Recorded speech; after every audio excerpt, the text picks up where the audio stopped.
So at the same time ఆ dressing ఏదైతే back of the dressing మనము donor తీసిన ఏరియాలో డ్రెస్సింగ్ ఏదైతే ఉంటుందో ఆ డ్రెస్సింగ్ అనేది తీసేసి మళ్ళీ చేంజ్ చేయడం జరుగుతుంది, కొత్త డ్రెస్సింగ్ అనేది ఇవ్వడం జరుగుతుంది. దాని తర్వాత మళ్ళీ 5th day or 6th day మళ్ళీ పిలిచి మనము మళ్ళీ డ్రెస్సింగ్ అనేది సెకండ్ టైం చేంజ్ చేయడం జరుగుతుంది.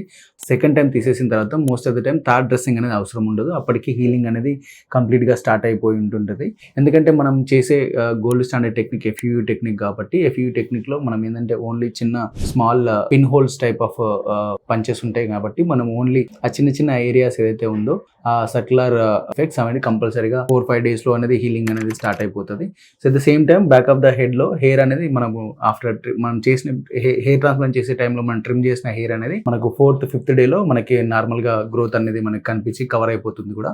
మనకు ఎవరు కూడా హెయిర్ ట్రాన్స్ప్లాంటేషన్ చేసుకున్నట్టు కూడా వెనకాల మనం హెయిర్ తీసినట్టు కూడా మనకు maximum within 1 వీక్లోనే 4th 5th 6th డేలోనే మనకు కవర్ అయిపోవడం అనేది మాక్సిమం పేషెంట్లో జరుగుతుంది. దాని తర్వాత 5th 6th డే అంటే 6th డే మనము 4th 5th 6th డేలో మనము హెడ్ షవర్ అనేది అడ్వైజ్ చేస్తాము. హెడ్ షవర్ ఎట్లా అడ్వైజ్ చేస్తాము అంటే we don't advise direct under the shower.